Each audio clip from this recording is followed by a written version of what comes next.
prayer. Oh, hidden life, vibrant in every atom. Oh, hidden light, shining in every creature. Oh, hidden love, embracing all in oneness. May each who feels himself as one with thee know he is also one with every other.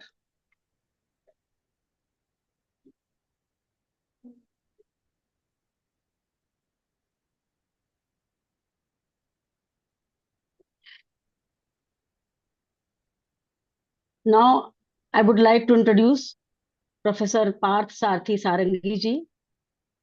He is a member of Utkal Theosophical Federation.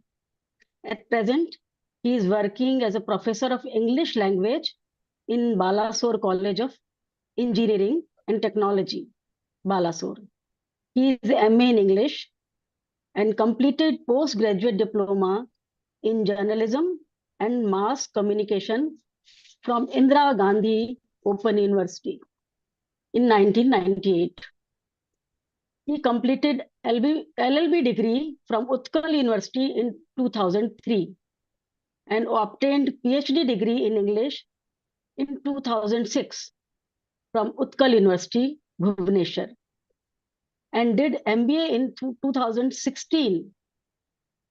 He is a national lecturer of Indian section, Theosophical Society, currently secretary of Balasore Lodge, Theosophical Society, Balasore. His wife and two daughters are also members of Theosophical Society. Now I request very learned speaker, Professor Parth Sarathi ji, please deliver your talk. Parth Sarathi ji. Thank you, Sister Subhaskar. And also thank you to the Indian section for giving me the chance of speaking about its spirituality in everyday life.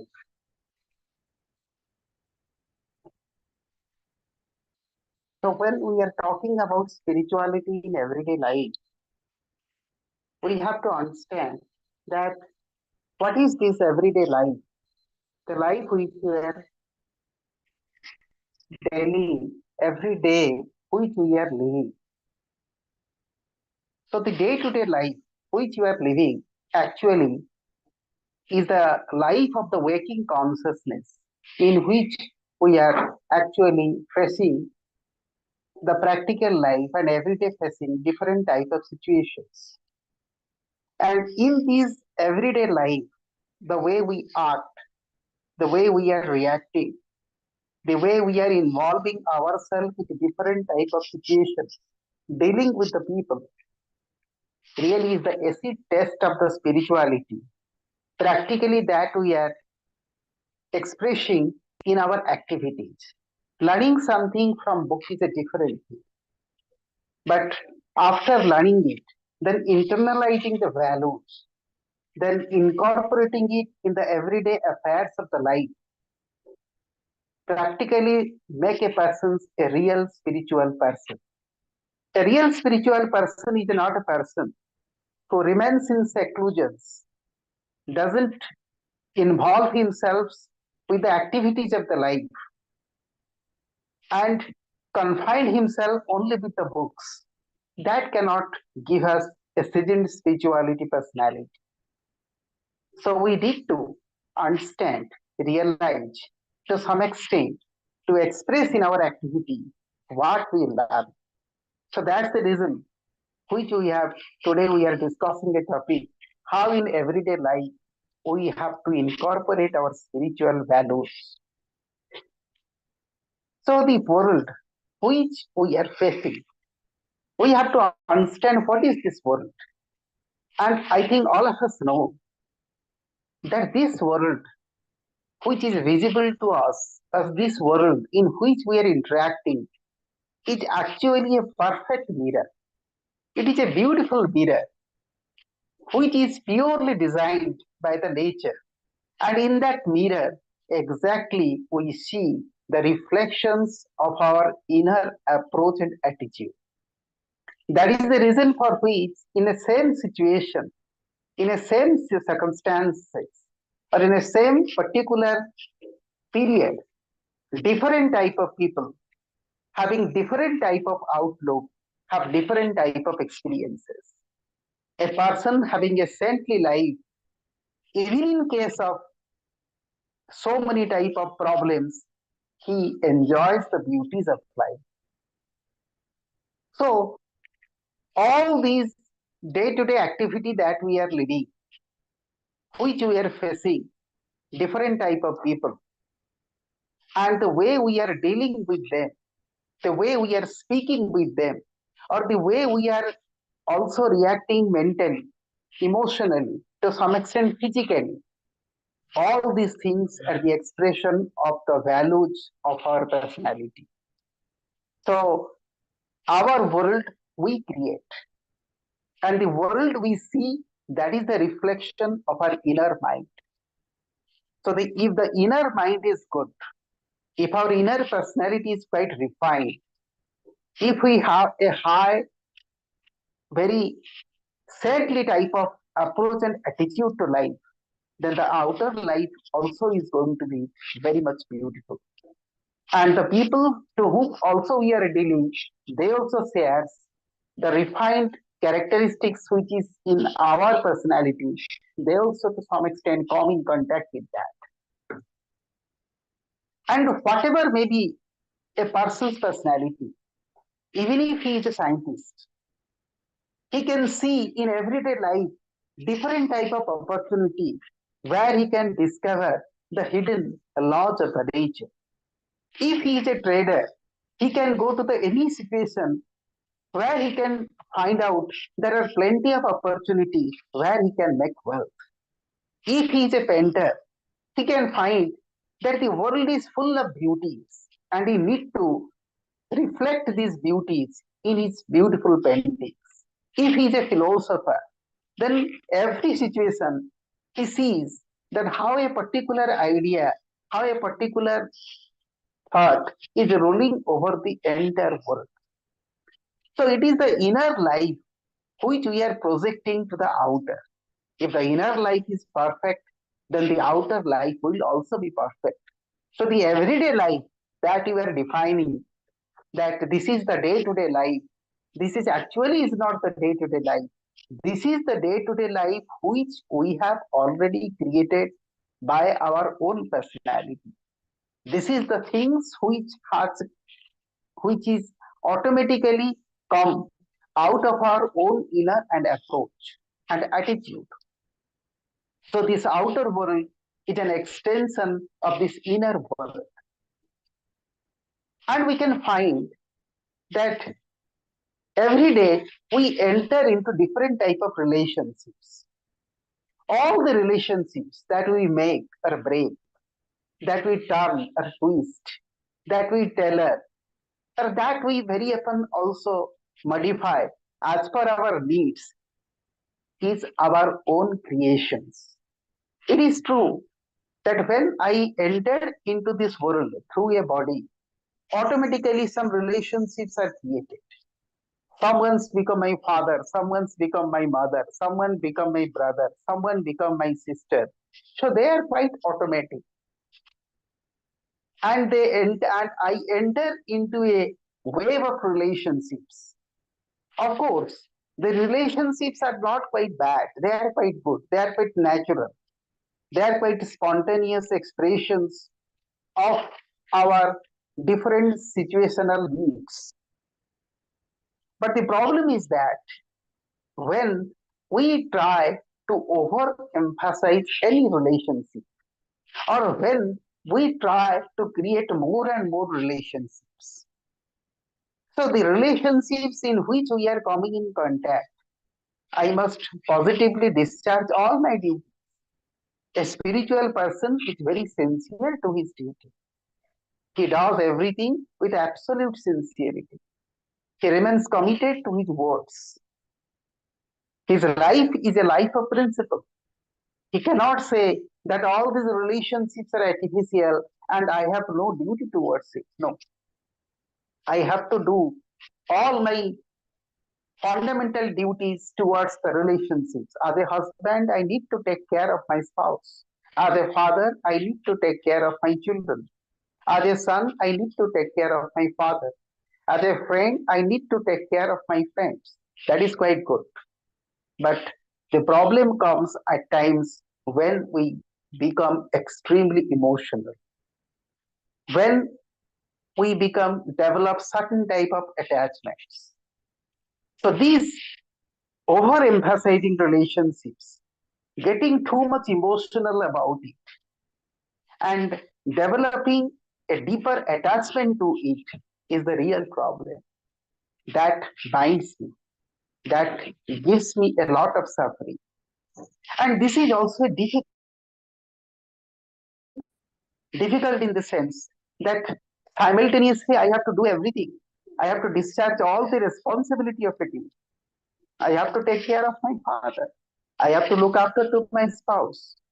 But at the same time, I shouldn't allow myself to be extremely emotionally involved with them. And when that happens, that is the acid test of spirituality.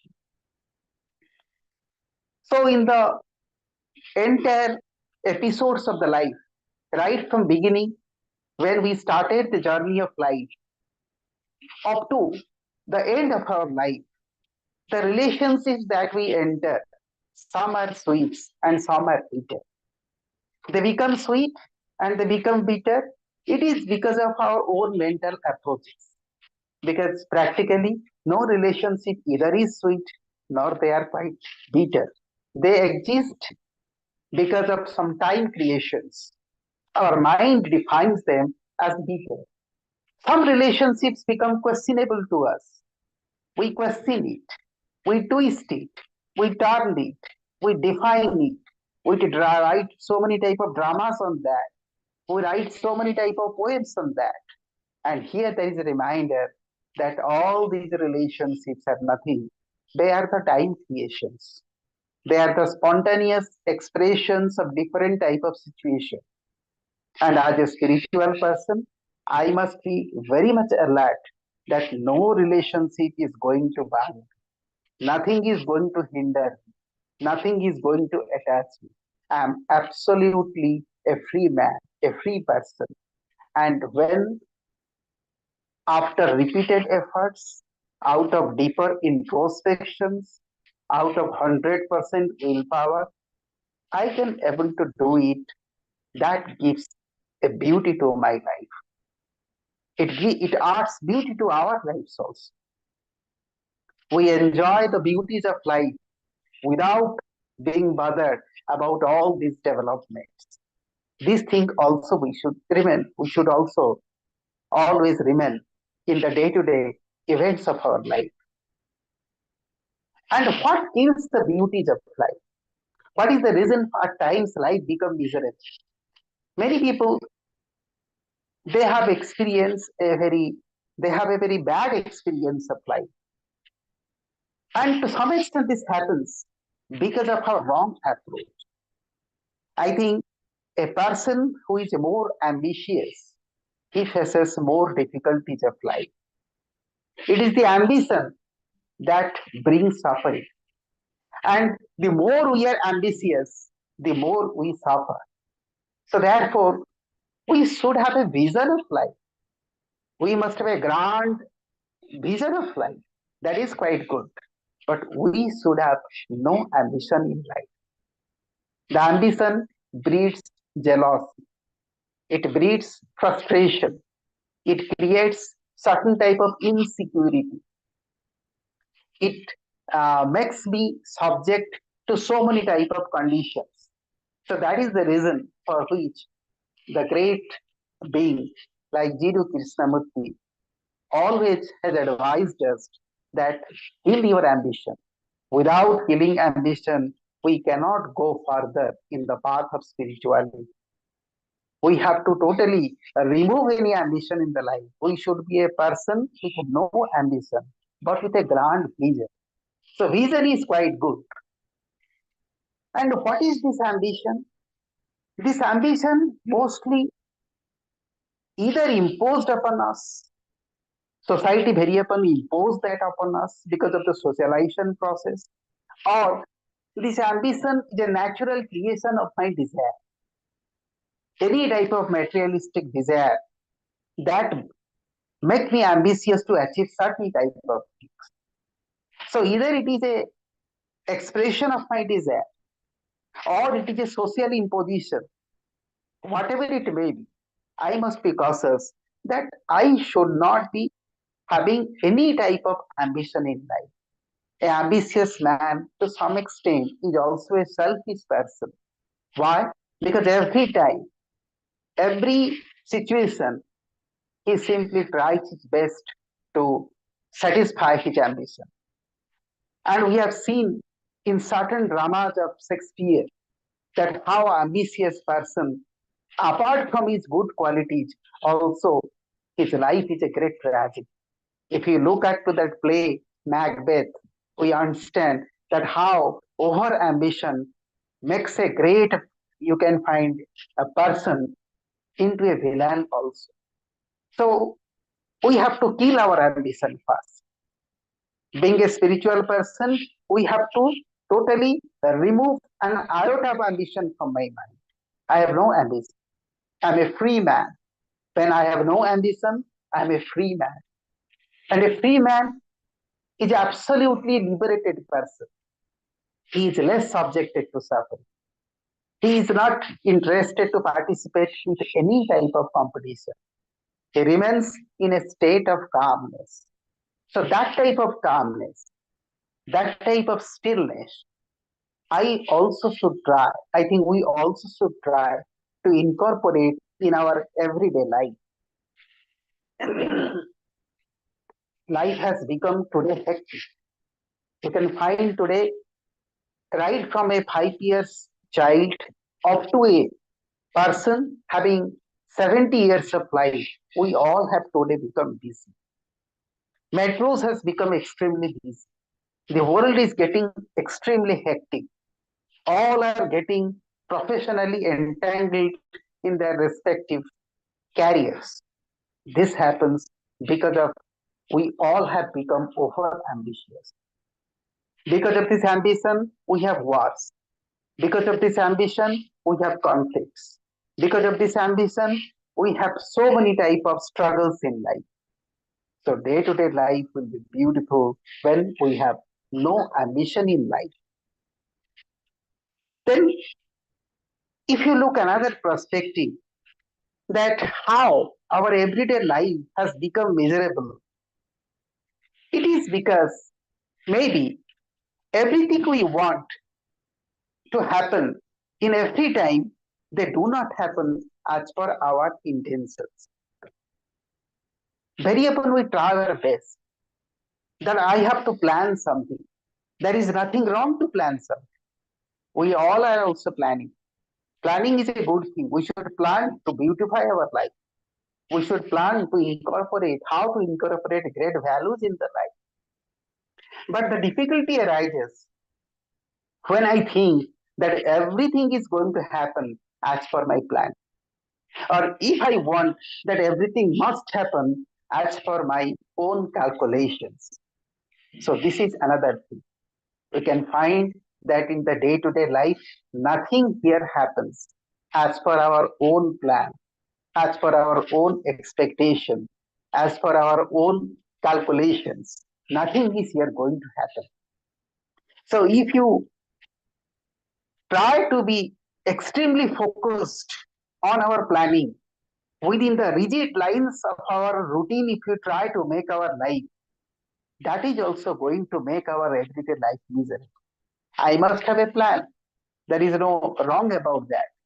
But when the plan is not working, I must not be extremely confined because I know that this world, not only me, many people also have come.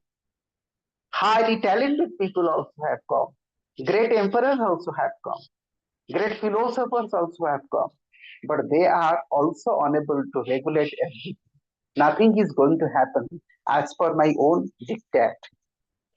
So when a person do not understand it, when he doesn't have that type of spirit of understanding, that how in everyday life, every day, everything, all the you can find episodes are going to govern as per my calculations, not possible. He is ready to see the beauties of life. Anyone who is strictly confined and very much rigid, try to impose upon his ideas, try to regulate the situation, try to govern anything, try to be a dictator, try to manipulate people, try to manipulate the incident, then he is going to get greater shock in life. Life is going to give him much more shock. So anyone who aspires that I want to be a spiritual person must also accept this uncertainty. So uncertainty or mutability is the mantra of everyday life. Here everything is uncertain. Nothing here is quite fixed. Nobody can has the capacity. Nobody has that type of power to define everything, to govern everything as per its own, you can find plannings, as per its own expectations. Nothing like that. We also know that this principle not only is related to everyday life, this principle also is reflected everywhere also. I think if we recollect a great scientist whose name is Heisenberg, even in case of quantum physics, he also has developed this theory of uncertainty. He also have accepted that uncertainty rules the phenomenon world. So our life is purely uncertain. And in an uncertain life, we must be ready to accept everything that comes naturally and without being affected by that. And how this is going to happen? How can we say that even if the life is uncertain, I must be calm, focused? I think this happens quite beautifully, and we all know this, especially we Indians know this. How? Because when we have zero expectation from life, when I have no expectations, when I do not want, I have to spend a very beautiful day. When I do not want, I have to make my day in a XYZ manner. I accept the day as it is. I accept the people as it is. So that is the personality of a spiritual person, that he has no expectations from life. He doesn't have any type of expectations from anybody. And he knows that all his assumptions, all his presumptions, all his intentions, all his likes, all his dislikes, and what he is thinking about his present, past, and future, they are the deductions of his own mind. And these deductions he cannot impose upon everything. And the entire thing is, or this phenomenon world is always changing. This is ever changing. The conditions of the material life is ever changing. And our reactions to this ever changing daily life is an outflow of our inner life.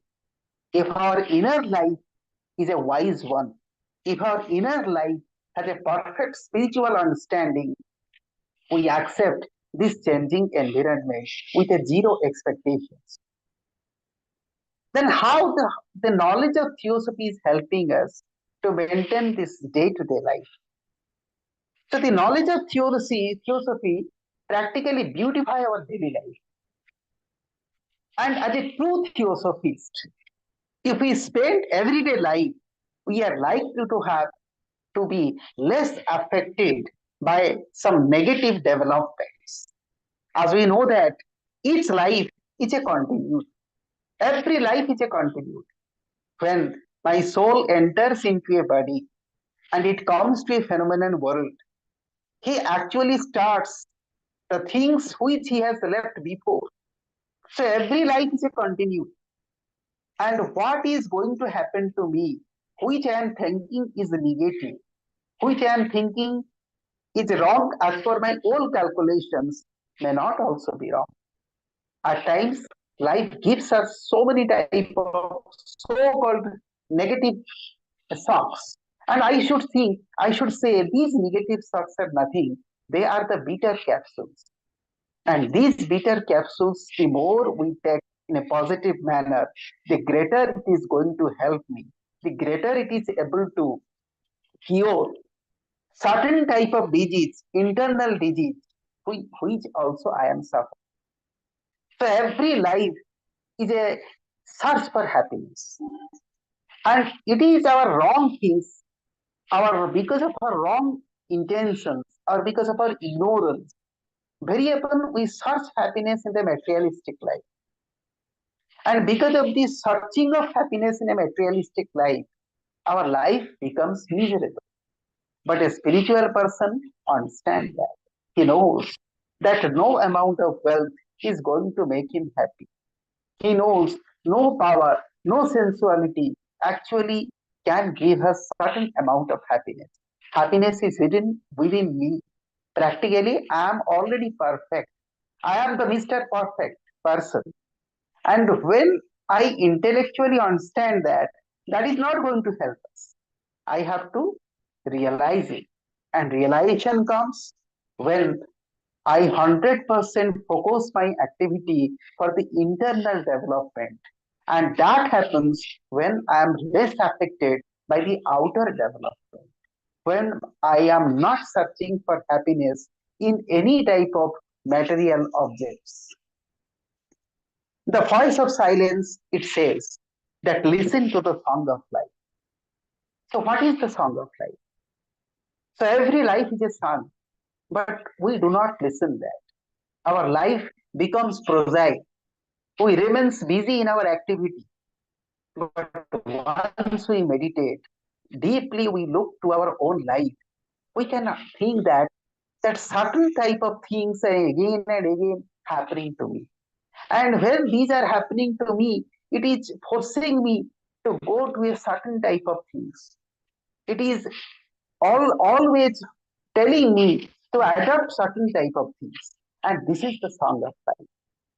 And when I listen to the song of life, at that time, I fall in love with life. And this song of life, how can I listen? When I spend some time in silence. When in a deep meditation, I listen to the song that is going on in the each and every activities of the life. So spending some time in a deep meditation, keeping some time every day for certain type of you can find activities in which my soul gets pleasure, in which I can give expression to my inner soul quality is the beautiful moments of life. And the more we keep time in our everyday life for certain time for meditation, certain time for deeper introspections, our life will be much more good. And what is this visible world? This visible world is nothing but an expression of the Godhood in a multiple types. We have read it. Practically, what we see in this world, all the forms which we see in this world, beginning from a galaxy up to a, you can find bacteria also, which is invisible. All the forms, they are nothing but the multiple expressions of the Godhood in different type of forms. All these forms, they have been created by the divine. And when they have been created by the divine, they have their respective line of growth. They pursue certain type of line of growth. And when I accept both the beauties and limitations of these forms, at that time, I have a greater understanding of the life also. Here, everything happens as per the divine plan. We know that the entire visible universe is nothing but an extension of the invisible universe. And what happens in this visible universe? Everything, there is a cosmic will. Even the blade of the grass, when it's moving, behind that there is a cosmic will. Everything, even the planets are moving, behind that there is a cosmic will. Even something is going to happen, behind that also there is a cosmic will. The whole life is nothing, the whole universe nothing, but it is a expression of the great divine plan in a systematic, very orderly, very harmonious manner.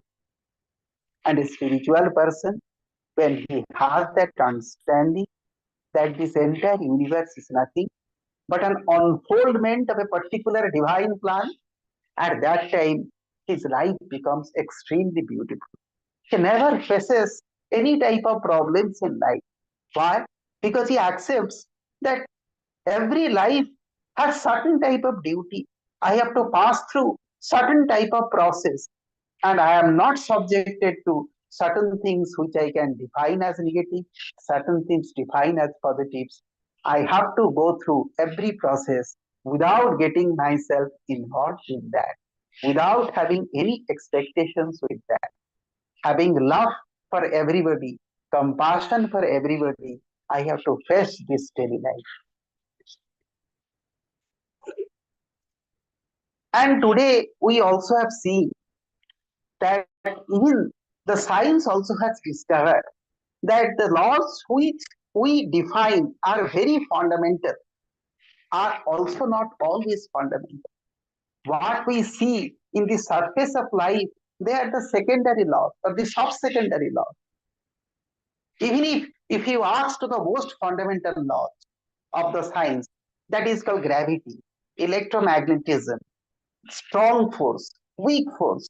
We know even these you can find so-called forces also cannot answer certain type of things.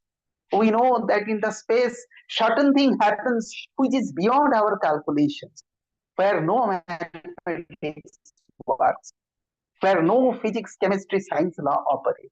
And why it is so?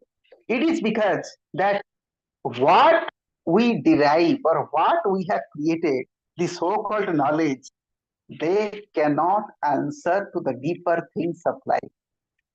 And what we see in the surface of life, they are not the fundamental laws of the nature. The real laws of the nature remains hidden to an ordinary person. It is when we deeper introspection, we elevate our consciousness to a higher degree or to a higher level. At that times, the fundamental principles that govern this universe actually gradually becomes open to us. So if this is the fact, even if we have read it, then we have to understand that we know nothing. Actually, we have no knowledge at all. The books that we have read, the principles which you have created, the theories which you have enunciated, the books which you have written, all sorts of explanations or the all sorts of deductions which you have created, they are the workings of a lower mind.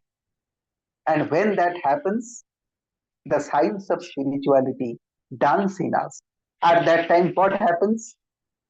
We try to discover the beauties of life. Instead of searching for knowledge, we try to develop the third eye, try to open the third eye which is within us. That is called the eye of wisdom. And when we open the eye of wisdom, that time that is called prajna, the spirituality dawns in us. That is the dawn of the spirituality.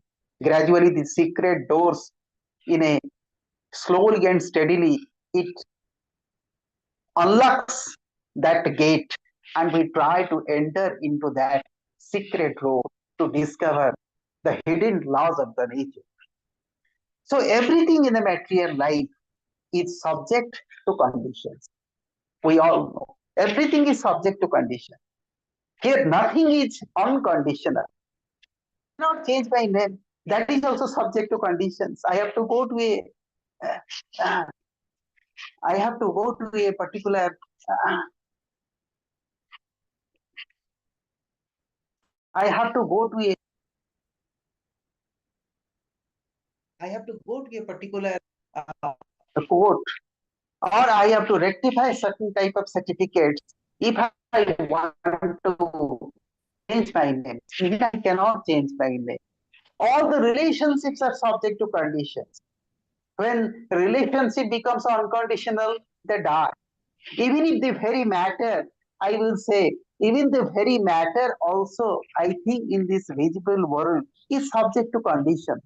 So everything here, all these, our necessities, our professions, our friendship, our hobbies, our likes, our dislikes, and all, I will say, everything is subject to conditions.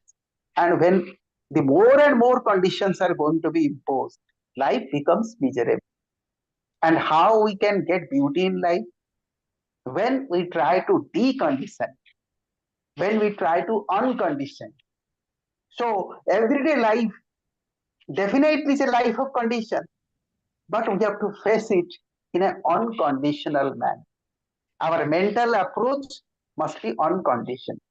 I shouldn't try to impose the more and more conditions in my life by developing certain type of negative qualities like jealousy, like ambition, like frustration, like search for power, or too much inclination towards sensuality.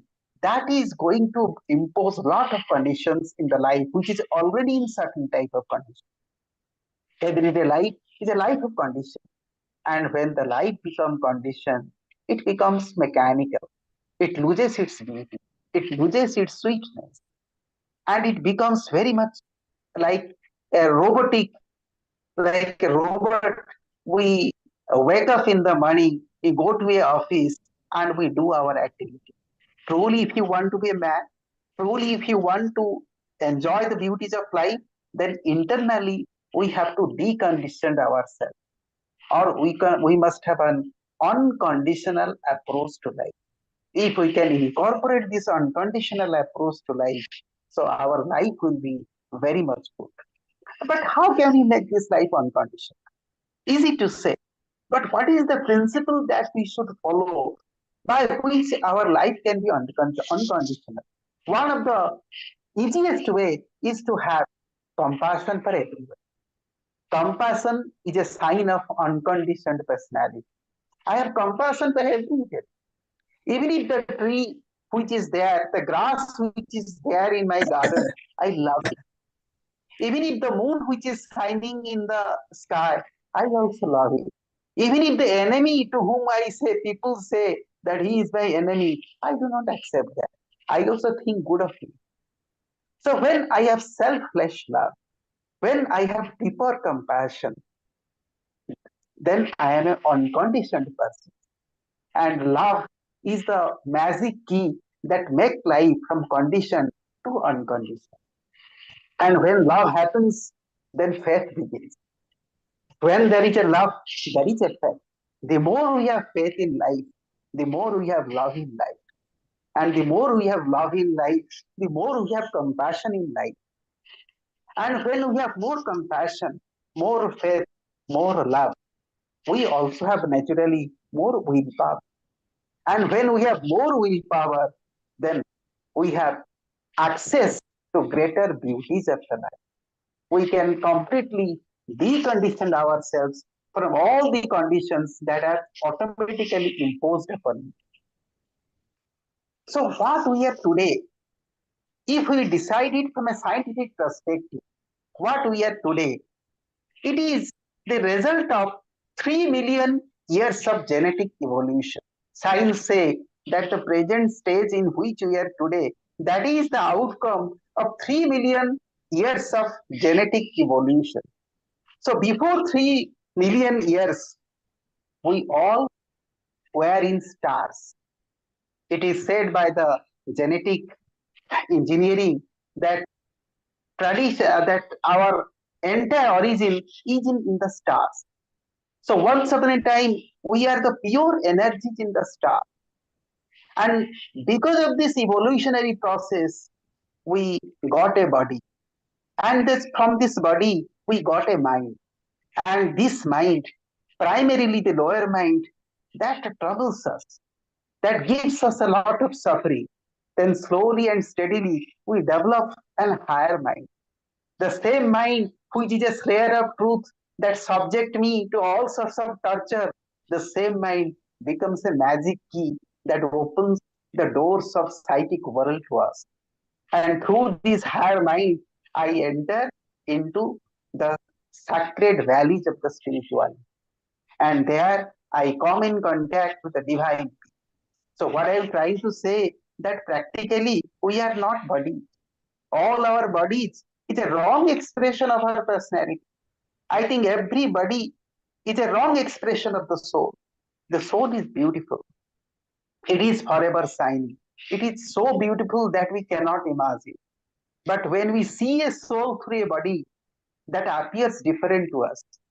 I think in every day, when you are meeting people, when you are talking with them, when you are befriending them, we have to see them not as bodies. We have to see them, they are the souls. But fortunately or unfortunately, they are caged inside a particular body. So whatever body reactions are coming, I must not be reactive to that. I have to listen to them. I have to talk to them. I must also help them. And while helping them, I shouldn't have any type of iota of egoism within me that I'm helping also people. Because to help somebody is nothing, is a natural expression of the divinity which is within me. So the path to liberation is lying lie within us.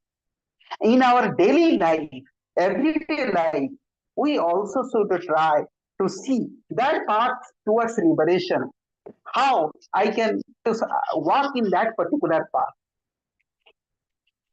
So all of us, I can say we all of us are like crude metals. And what the nature is doing, the nature is boiling us in the blast furnace of the difficulty. Every day it is grinding us. Every day it is pressing us. Every day it is giving us more and more difficulty. And what is the reason? Because the more heat we have in a blast furnace, the more finer metals which you can get out of the crudities. So the day will come when we all become divine. So our present process is nothing but a temporary condition. And this temporary condition is subject to change. Positively, it is also going to change. Unlike a crude metal becomes a finer metal, once upon a time also, the nature is helping us. It is also giving us so many type of opportunity in every day to face life and to overcome the difficulty and to express the divine qualities which is within us. If we can do that, easily our path of the evolution is going to be quicker and we can able to go out of this earth cycle.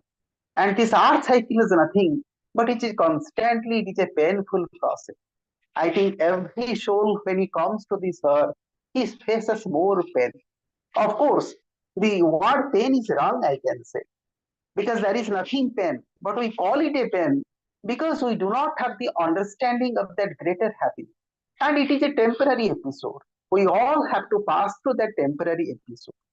But if I want very quickly, I will pass through this temporary episode, then everyday life I have to face with greater degree of internal love, with greater degree of patience, with greater degree of devotion, with greater degree of internal unconditioned approach.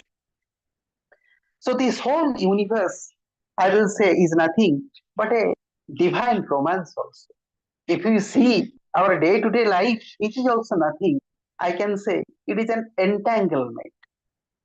We know in the secret doctrine how it is said that this energy is a matter. Through this energy and matter, or the spirit and matter, the nature is playing with us.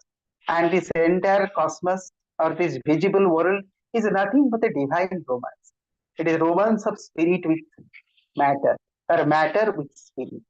And we all are the children of that romance. And we all have to pass through this because we cannot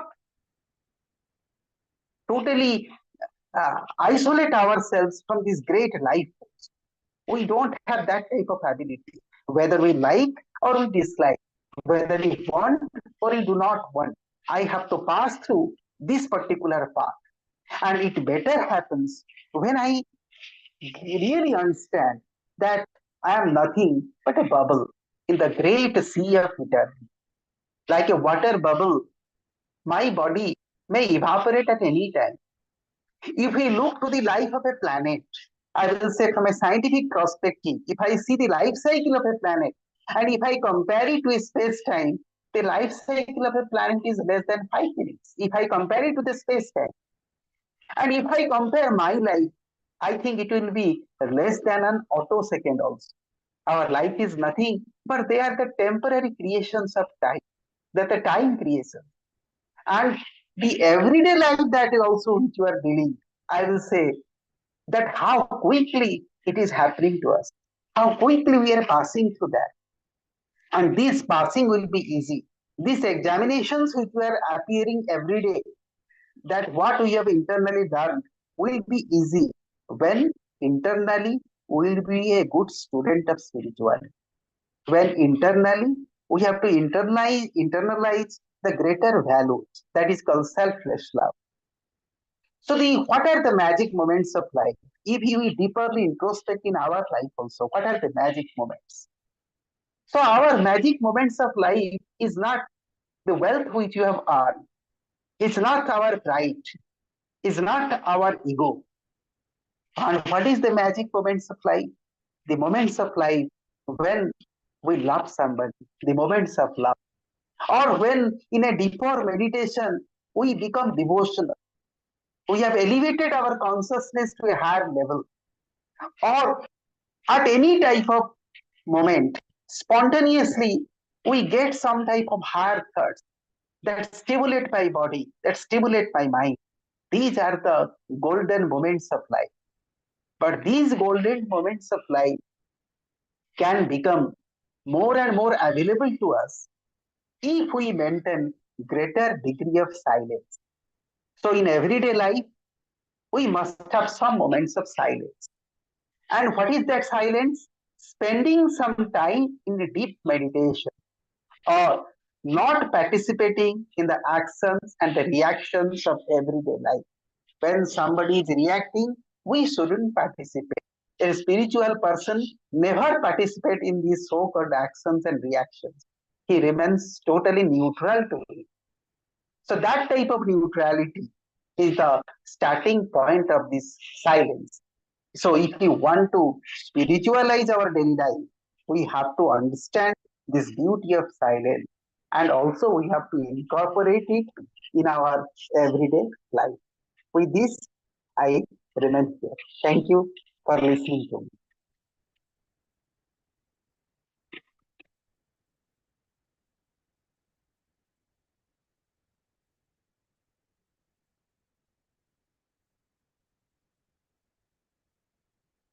unmute करिए Sushma ji.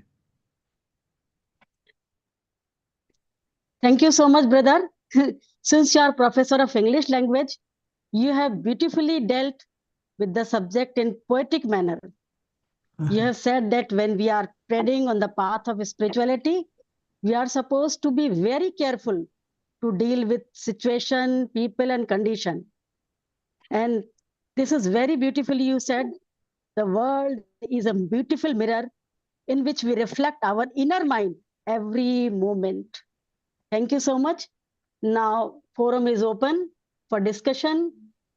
If anybody wants to add something, they are most welcome.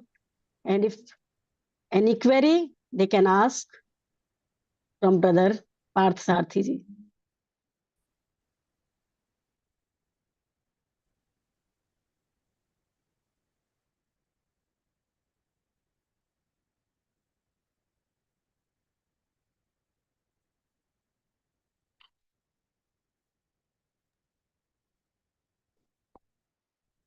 Very senior members are there. Shinde sir, Pradeep sir, Arunima ji. Many are there. Ji. I request they can share some thoughts, like Ji. Arunima ji, Shindesha, Ji. Vimal ji also there. Ji. Vimal ji also there. Ji. Yes.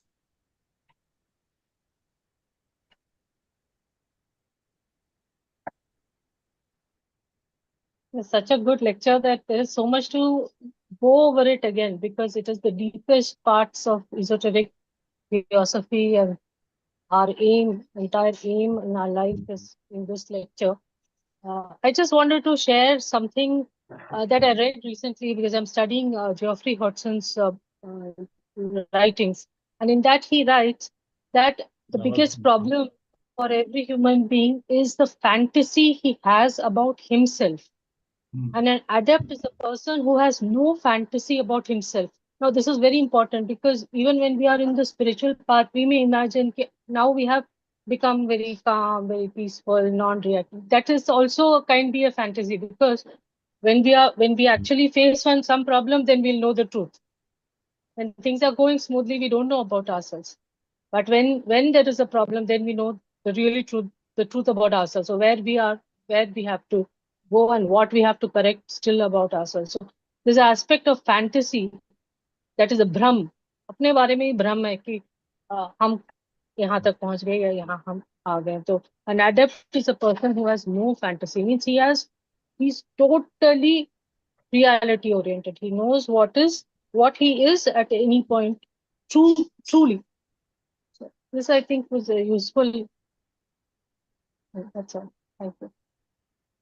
Yes. Sindhu sir.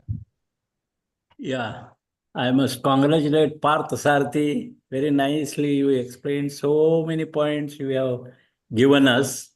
Really, we are very grateful for that. Actually, it is always better to listen to the talks on spirituality, because we are not yet evolved morally and spiritually. And therefore, it is always good to have thoughts of spirituality.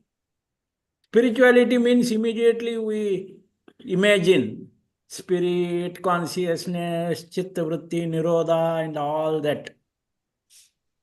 But we are caught in the matter, prakriti. And prakriti, as we know, physically, when you are really thinking of spirituality, think, why are you lazy? What makes you inactive? So physically, are we active? If not, be aware that you are not active. You are lazy. Get up early in the morning is also beneficial. So when we are aware of this laziness within me, then perhaps that laziness dissolves. When we are aware, the energy moves towards that gunas, or what we say, that inertia, and we become active. In spirituality, we must also be look of our activity, whether we are passionate, are we moving fast, are we tied to the desires, attachment. So these all are rajasic states. So tamasic and rajasic states of matter. Definitely, physically we are not active. And this rajasic state, it includes both thought and emotions, where we are actually selfish, not gone out of the selfishness. It is only because all other animals or all other kingdoms, they have a law of evolution, which is survival of the fittest. But for a human being, no. It is not the survival of the fittest. It is the law of cooperation. So if we accept this cooperation, then even if you are ambitious, passionate, but be aware that you have to cooperate with the law of evolution. So that is what is very important. And this cooperation gradually reduces our passionate nature into gradually we grow in compassion. So this balance between inertia, which is the quality of Prakriti in this journey of evolution, and the movement, rajasic states are characterized by the emotions such as anxiety, fear, and agitation. If we are aware of these two, then naturally there will be balance, harmony, and that quality is associated with the qualities like joy, wisdom, intelligence, and such sharp intelligence can penetrate deeper and deeper, and that leads to the understanding. Understanding itself is the enlightenment. So spirituality, in a very 3 words, Buddha taught us, this is the path of nirvana, liberation. The 3, he said, sila means morality, and samadhi means control of mind, and wisdom or prajna means purification of the mind. See how 3 important things, it is a wheel of Dhamma. That is our work. That is our duty. And these great persons have given in nutshell what we have to do. In our Hindu tradition, they have spoke about the qualities seen as aspects of Prakriti, Rajatama and Sattva. The same thing in different words, Buddha taught Sila, Samadhi and Prajna. So if you relate these, and better you contemplate on these things, that is spirituality. So meditation, etc., study, meditation, selfless service, all is okay. But spirituality, when we understand, we go more nearer and spirit. So today, Partha Sarathi has explained very nicely. It is all those thoughts are very uplifting and inspiring. If we remember those, that will help us to lead the spiritual life. That is what just you said, therefore I have added. Thank you very much to everyone, Sushma and Pradeep, for giving me this opportunity. Thank you.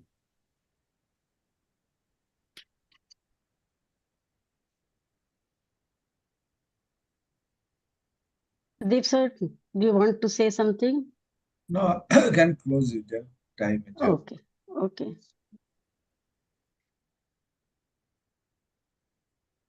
Okay. असतो मा सद्गमय, तमसो मा ज्योतिर्गमय, मृत्योर्मा अमृतम गमय. From the unreal lead us to the real, from darkness lead us to light, from death lead us to immortality. Sarve bhavantu sukhinah, सर्वे सन्तु निरामया, सर्वे भद्राणि पश्यन्तु, मा कश्चित् दुर्भाग् भवेत्. शांति शांति शांति.